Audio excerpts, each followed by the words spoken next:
no introduction. He's an absolute legend. Please welcome to the stage, Mel Gibson. Woo!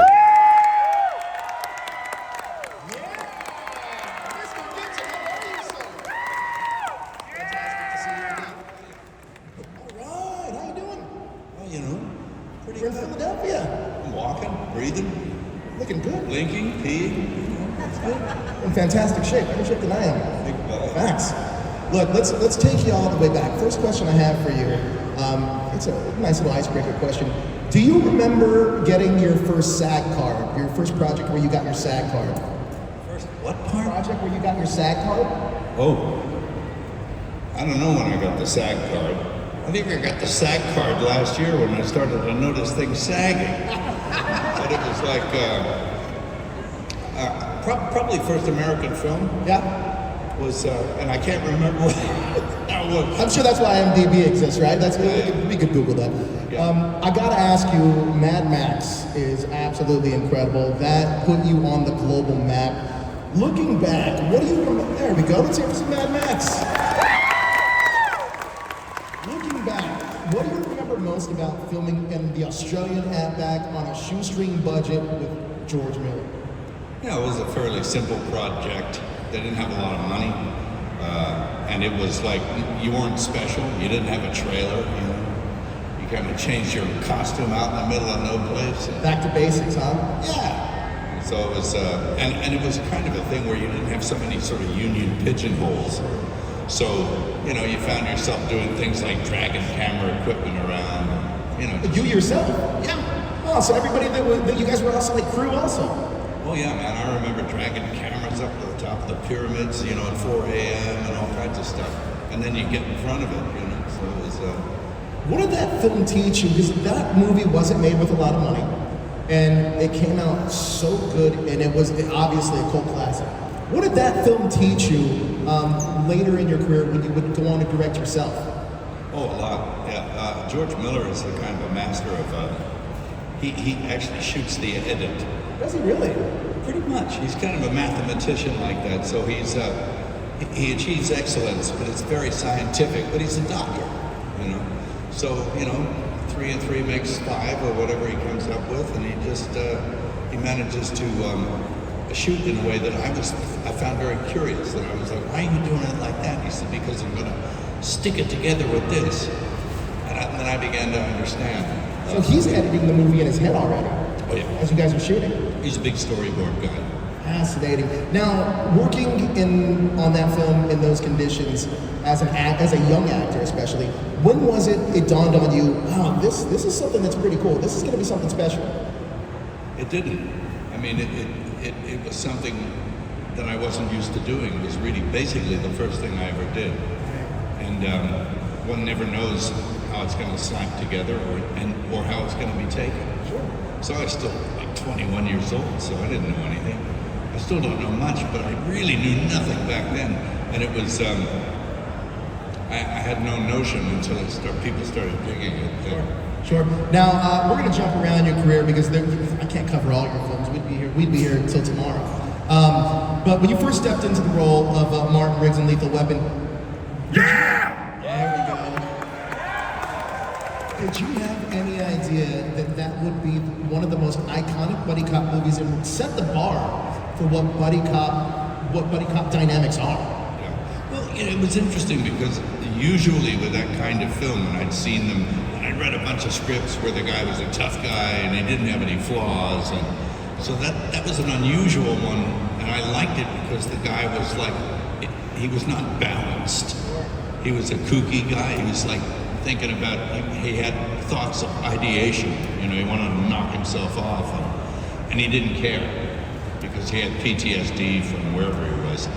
And so that's what made it special for me, I think, was those characters. And the other guy was just kind of settled, and they were from totally different worlds, and it was just great. You know, I just thought it was, I thought it was a well-informed script from a young screenwriter named Shane Black. I love Shane Black. Yeah, and he sort of got the right tone and the right mood on the whole thing, and it was a real guy movie, you know, and it was, I thought it was different because it broke some of the conventions that had been made in films of its type. Sure. but it was a film of its type. Absolutely. You know, I mean, I don't know how many of you guys know this. I'm sure most of all of you know this, but you're really the one that kind of helped Robert Downey Jr.'s resurgence in a lot of ways. And I mean, he's a phenomenal actor. I mean, he's a good buddy of Shane Black's as well. Talk to me about your relationship with Robert throughout the years. Robert's he's a sweet puppy. You know, he's about 8 or 10 years younger than me, and I think so. I sort of, when I first met him, he was so like kind of vulnerable, and he was, you know, he wasn't really with the program yet. He was out misbehaving like crazy. But you know what? I saw the guy try, and I saw him try to just like not be like, you know, and you know, I have the problem too. You know, I got, you know, substance abuse problems in my history. I knocked it off, you know, 20 years ago, but like, you know, I haven't had a drink, but it's like... Let's hear it. And so, you know, you can sympathize with a guy like Bob and say, well, you know, it's kind of a disease, and he's got to get a handle on it. So really, you're just kind of, you're there for somebody, and but it's actually Bob that did the work. Right. And he's the one that pulled himself up through his own bootstraps. He got the courage, he got the strength, he got the, I don't know what it was. He got something from, you know, the ether that enabled him, and he found a way through it. And I'm so proud of him. He's like, he's a good dude too. Absolutely, and he has, like, even in his early work, you see the talent just exuding out of him in his work. And he's such a phenomenal performer. Oh yeah, and some, you know, the best actors are kind of half crazy. Sure. And Bob has that crazy streak in him, you know. And it's kind of, but it's funny and charming, and you know, he's a good dude. Never heard him called Bob before. Oh, Bob, yeah, we call him Bob. Yeah. There you go. Look, Braveheart. We're going to talk about Braveheart. Greatest film ever made. You won 5 Oscars, including Best Picture, Best Director. When you were filming those massive battle sequences, which are all done practically, especially then, is there ever a moment where you step back and go, man, this is massive and it may not go right?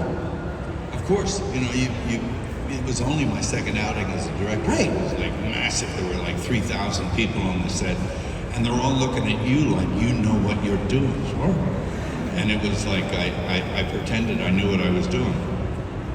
And it happened. Somehow it came together. It was, logistically speaking, it was a monster.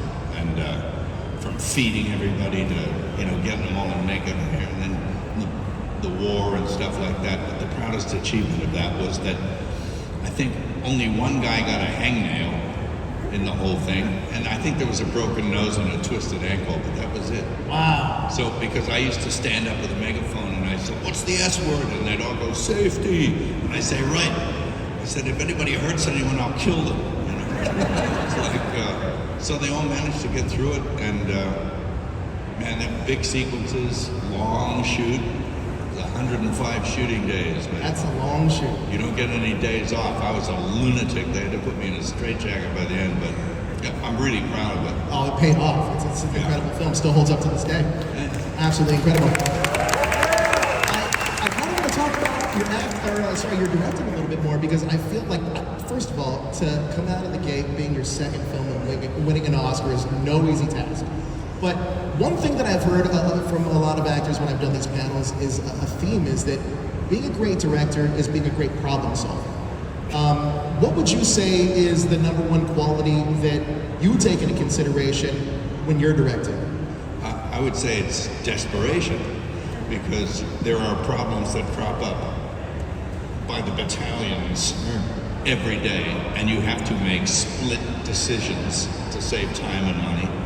And they're not all the right decisions, but I got a pretty good instinct about that. Sure. And you just have to, you know, make the right call at the right time. It's just, you know, and you got to do it, and there's no way out of it.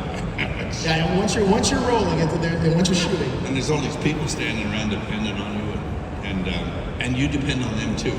So they contribute as well. So there's a lot of people solving problems. It's not just me. I mean, I'm just mostly like just a traffic cop, you know, and it's just like, okay, you go there, you go there. And so you get a lot of help too, and so you don't do these things alone. Absolutely not. The one thing I've learned is that making a movie is a team effort, 100%. Absolutely. Now, you played warriors, cops, historical figures. Which role required the most physical training, and which one left you with the most bruises? Oh my God. I think, yeah, it was Braveheart. It was like, because I was directing, and then you'd have to get on the horse and fall off the horse and do all that kind. I did fall off the horse. The horse was a killer. It was, and I ended up firing the horse after he did it to another guy too. I said, "You're fired." He said, "No more oats?" I said, "No." And it was like, we took his nose bag away, he left crying. Wow, I guess, is that the one that left you with the most bruises physically? I'm sure emotionally. It's Absolutely, yeah. I was pulling hips and twisting ankles, and you go through all sorts. You got a battery of chiropractors and people with electrical stimulation, you know, zapping you, and it did wonders for my brain too. And it was just, it was a real grind. I couldn't even talk. Really? After it was finished, I had to just kind of sit in a room with a cup of tea and some wheat toast and just like stare at the wall and smoke a bunch of cigarettes, you know. You know, it's so fascinating getting inside, trying to get inside your head about some of this stuff. But much like George Miller, how you described how he edits the movie in his head, when you were putting together Braveheart, did you kind of use the same type of thing? Absolutely. You learn. You use what you learned, and I mean, my film school was all those great directors I worked with: Peter Weir and George Miller and Dick Donner, and you know the Franco Zeffirelli and all these guys, you know. And I didn't even get on with Franco, but he had some pretty good tricks. Oh yeah, I stole them. And what were some of those tricks? Oh my God, the way he was an art director for Bertolucci, right? So what he would put in a shot and how he would construct it and what you'd see in the foreground to fill the shot and make it aesthetically pleasing, Franco was really good at that.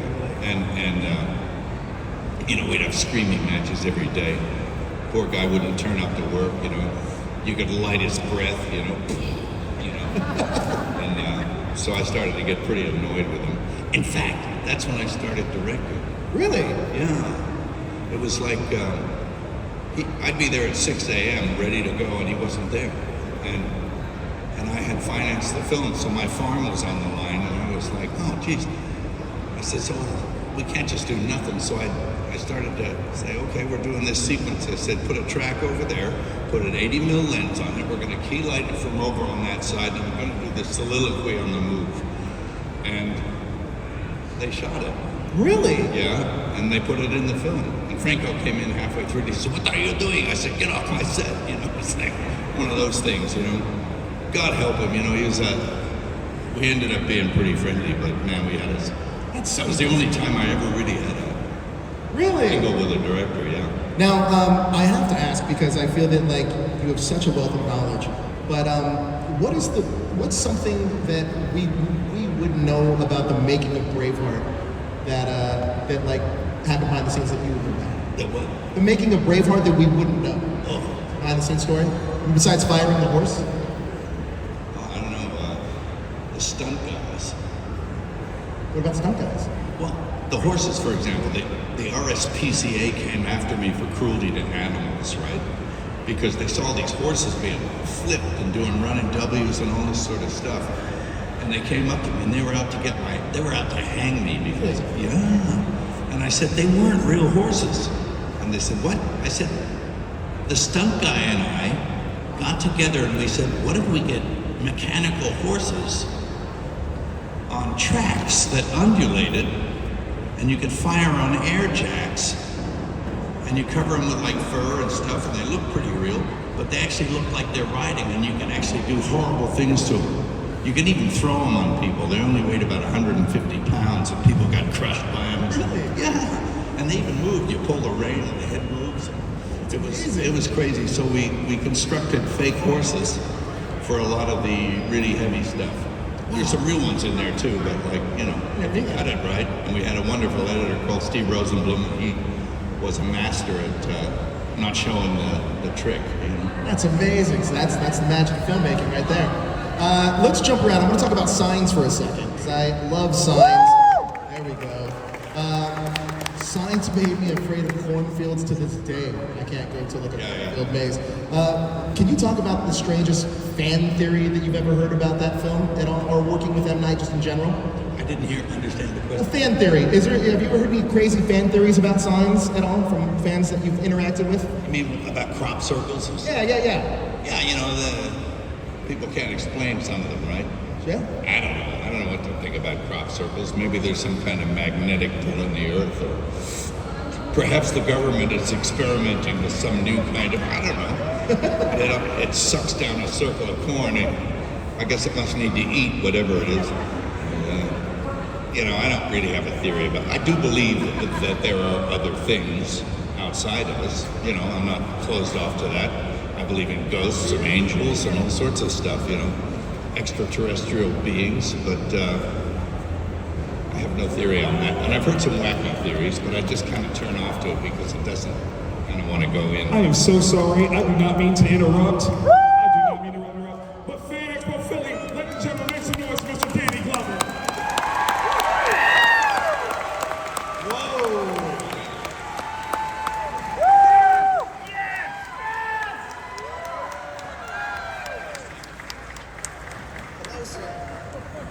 Let's get a little quick photo.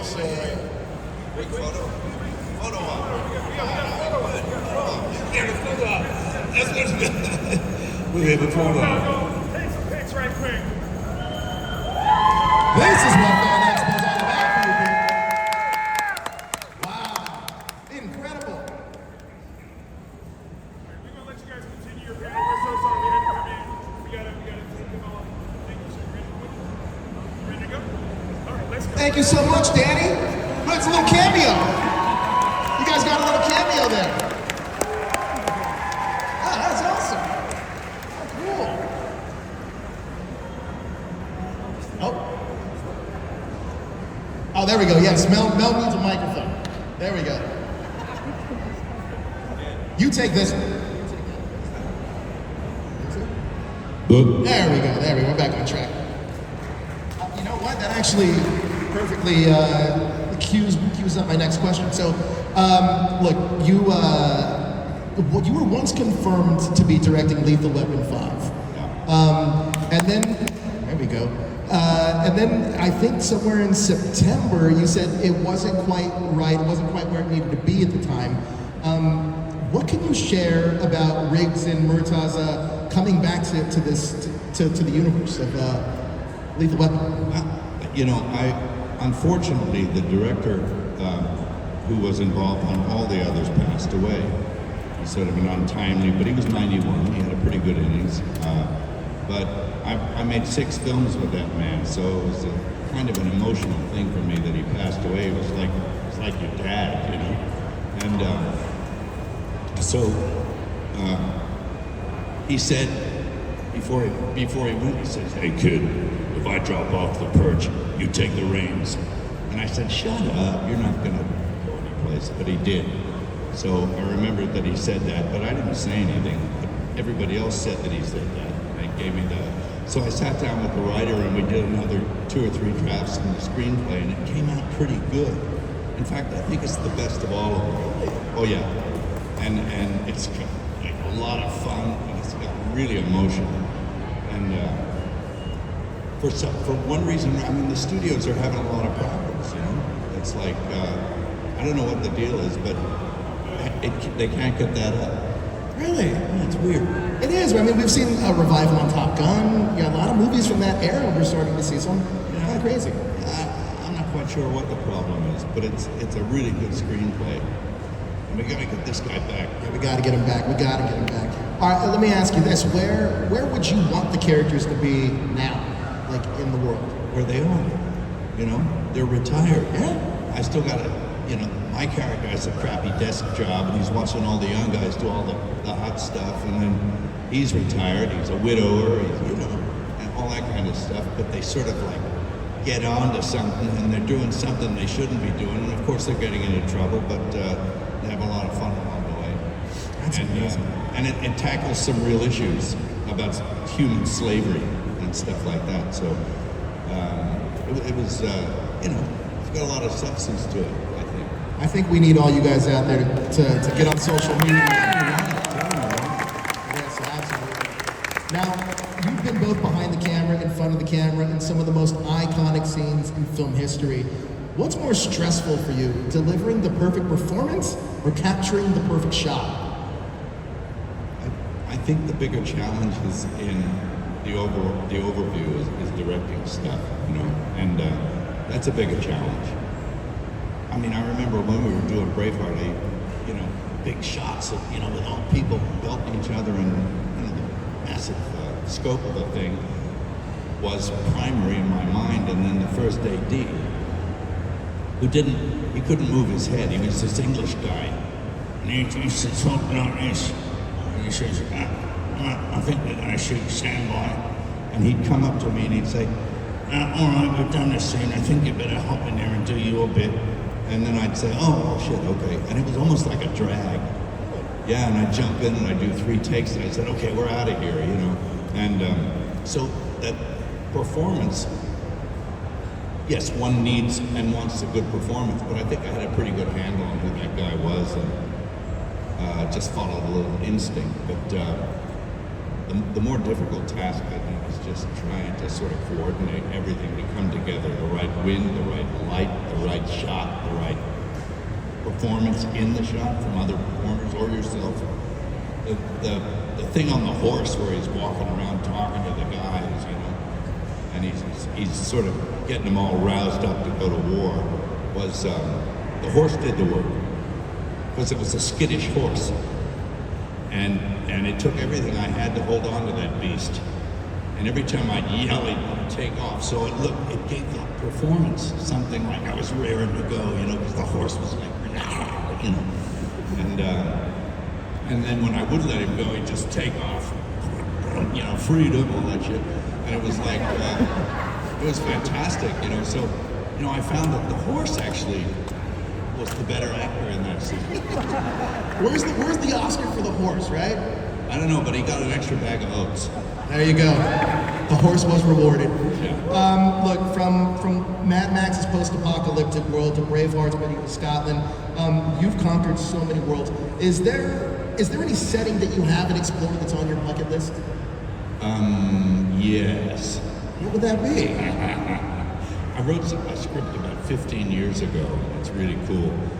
And it's probably prohibitively expensive, And nowadays, the way the cinema kind of suffers a little bit, Yeah, It's hard to justify the cost of some things, but it's a story back in the 15th century in Italy, and pretty cool.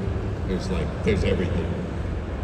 There's murder, intrigue, people poisoning one another. It's about a family.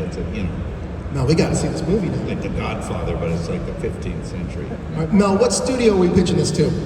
Let's go to a studio. Let's pitch this movie. We got to get it made. Well, they're all scared. That's true. That's not untrue. Now, you've worked with some of the biggest names in Hollywood. Has there ever been anyone that surprised you with their approach to a role? Some people are really pretty deep. I worked with this guy once, and it was a goofy little film. It was a low-budget, goofy film, but the guy brought a lot to it. It's this guy called Walt Goggins. Yes. Oh, yeah, he was cool, and he played this bad guy who was trying to murder Santa Claus, And I was Santa Claus, and it was Best Christmas movie ever, he says over here. Yeah, it's a good Christmas movie. It's kind of got the right tone. Yeah. Anyway. That's awesome. Guys like that. Everybody I've worked with, I've always loved. One of the movies that I absolutely love is Hacksaw Ridge. Anybody seen Hacksaw Ridge? I love that movie. Andrew Garfield's performance, incredible. That guy's amazing. He's a self-starter. All you have to say with Andrew is action, cut. Honestly, he brings the emotion to Brings that it, man. It's incredible. He brings it. Share with me, because some of those more action sequences pretty brutal, but they're very good. Like, you had such a great eye for that. Talk to me about working on that film.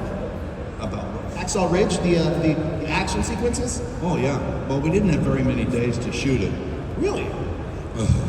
It was a low budget. It was like, I think it was about 27 million US, but we had a 59-day shoot, which was kind of luxurious this day and age. And all up, I think we had about 19 days to shoot the battles and give all three sections of the battles a different character. So, I was very concerned about that, the musicality of, because you can't make everything just the same. Each battle has to have a different characteristic. And but there was a lot of wonderful special effects and explosions, and what we didn't have, we put in a little after, which is kind of, you can do that now, dust hits on them. Sure. All kinds of stuff, but very complicated. I was very fortunate to have a wonderful editor on that and I wondered about the editor the whole time. And then You wondered about the editor the whole time. it's like, I wonder if this guy's any, he's all right. He was always saying, could you get me a shot of it? I'm like, okay. And then I saw his first rough cut, and I said, this guy's a good editor. And then we both sat down together and tore it up. And he won an Oscar for that. Honestly, that movie has so much heart. It's incredible, and it really shows. Great edit. Fantastic film. Now, we do have a few fan questions that some of you pre-submitted that I have for you, Mel. This one is from Jeff W. from Philadelphia, Pennsylvania. He asks, do you have any memorable stories filming The Patriot with Heath Ledger? Oh, yeah. Heath was a great kid. He was all of 21, I think, This breakout role. Any fun memories from working with him? Yeah, he was a nice kid. It's just sad that he went so early and he was just hitting his straps, he was just getting really good. So I saw him develop on that, and then that was a big show. Roland Emmerich was kind of Roland Emmerich's like, he's the toughest man on two legs. The guy chain smoked 1 million cigarettes a day, drank a bottle of wine every night, was there before everybody else, and you could drive nails into his feet and he wouldn't notice because he was so focused on this German guy, right? And he came up to me, just before I had to hatchet that guy, and he said, because Roland, very German and very, he talks like this a lot, and it's like, he said to me, when you hit the guy with the hatchet, I want you to hit him, 30 or 40 times. And I was like, what? You want me to hatchet the guy 30 or 40 times? And he goes, yeah. And he wouldn't say much to the actors. He would never give you any acting direction. He would just say stuff like, I want you to hit him with the hatchet like 30, 40 times. And then I sort of thought, and he's walking away. I'm thinking, 30 or 40 times? I mean, this is not a slasher movie, right? And he walks away, and he gets a fair distance from me, and he goes like this. And I'm just watching him, and he walks away, and he turns around, and he says, oh yeah, and when you hit him with the hatchet, I want you to go a little bit crazy. And so I thought, oh, and then I understood, he just wanted sort of PTSD whack job, So I did it, I said, is that good enough? And he goes, yeah. Got it. Caroline from Asbury Park, New Jersey asks, with the resurrection of the Christ set to continue the story of the Passion of the Christ, how did you approach elevating the narrative and scale of the sequel compared to the original? Wow. I've written, it took me about 8 years to write the script for the sequel, if you can call it that, The Resurrection of the Christ, which is like, because it's a very complex and almost impossible to understand subject. So that necessarily you have to underpin it with a great deal of all of salvation history and theology. So it took a lot of digging, and I wrote it with first with Randall Wallace, and then my brother and I sat down and had a crack at it. and then back to Randy, and back and forth. So like there was a lot of good minds on it. And Randall went to divinity school in Duke or someplace. He's from Tennessee. He's down home, and my brother and I, of course, were raised by the same guy who taught us our faith, and it was for us. It was a very difficult thing to find and synthesize, because you have to understand firstly why it had to happen, and to understand something like that, you have to think like, why is mankind so important in this process? Like, why are the big realms of good and evil slugging it out for the hearts, minds, and souls of mankind? Why us? I mean, we're just a bunch of like fucked up things, right? Skin puppets. Right, like we're so imperfect. And I speak for myself, but I've met other people and they're imperfect too. And, I'm one of them. Yeah, and I was especially going to mention you. You have to ask yourself, why are we important in that? And why are we the meat in the sandwich of that whole huge story? Yeah, and I think in order to understand that, you have to start with the fall of the angels, in the firmament before, right at the beginning. It's a pretty crazy idea. What does that look like? I'm excited to see this. I know what it looks like. Yeah. So it's a pretty big thing. And it's not one film; it's two films. Is it? Yes, because it is massive. I just saw that the social media post that Lionsgate did for it. So Yeah, they picked it up. Yeah, they read the script. They liked it. They were proud of it.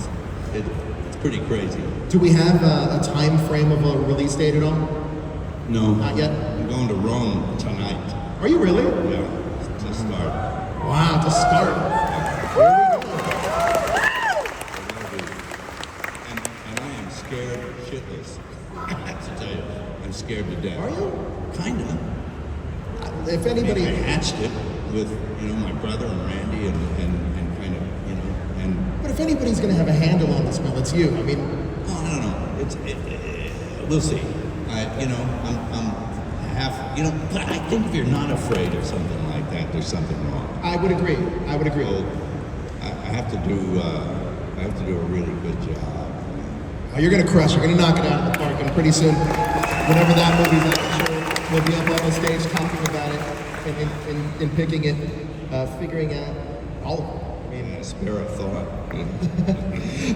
This is from Kelsey from New York City. She asked, what was it like working with George Miller on the Mad Max movies? Oh, fantastic! Yeah. As I said before, he's kind of a scientist when it comes to filmmaking, and I mean, look at the editing and just the way he makes things happen. Even back, when I was doing the Road Warrior or something, he was. That was just like backyard stuff. Right. And he was doing stuff like, throwing pig's heads and, it was crazy stuff. Crazy stuff, but if you edit it right, it looks great. Absolutely. Thinking to yourself, this will never work. And he said, yeah, it'll work. Most of that truck chase at the end of the Road Warrior was done standing still. Really? I was in a truck, and they had a track, and a camera on the back that was doing this, and they had a wind machine on, and it was just filmed up against the sky, so you couldn't see anything blowing by.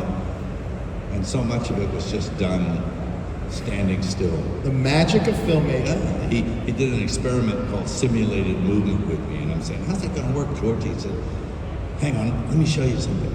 He said, put this blindfold on. I'm like thinking, can I trust you? So I put this blindfold on, and they laid a broomstick on the floor, and I had to stand on the broomstick.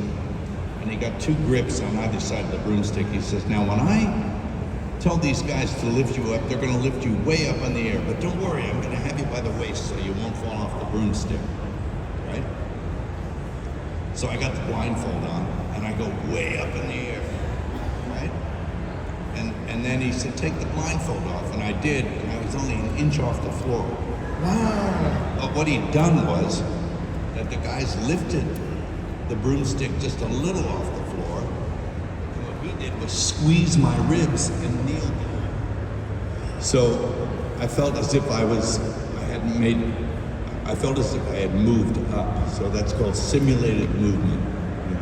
Have you used simulated movement for any of your films? Oh, yeah. ones? In Braveheart, there was some. You know? Really? Oh yeah. There was a guy who couldn't ride a horse.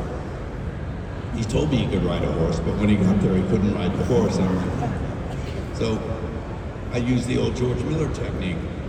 What we did was we put him on the shoulders of a stuntman and put a little wind on him. And I shot him from a low angle so you could only see the sky, and he's going around swipe. And there were guys running by him with spears and stuff like that on either side. And there was some clown in the foreground with a bad wig going flick, flick, flick, so you thought that the mane was flying up on the horse.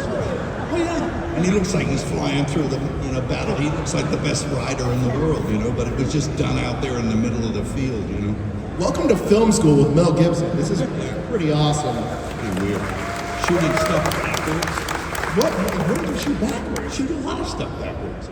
Really? Yeah, I mean, they're not going to drop an axe on my neck. That's facts. You got to start with the axe on the neck and just pull it back, and that way you can go all the way down with it in slow motion. So it's like, stuff like that. I love this stuff. This is so cool.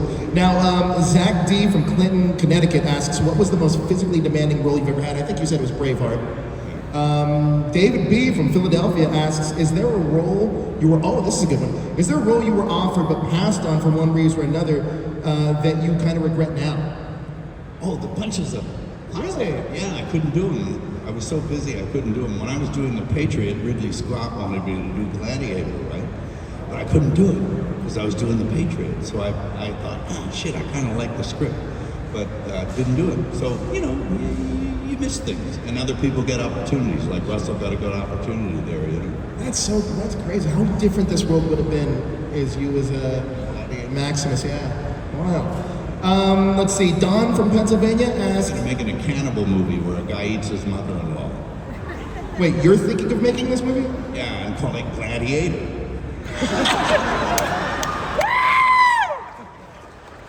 I got it. Yeah, it's a bad Slasher? Yeah. It's a family friendly movie.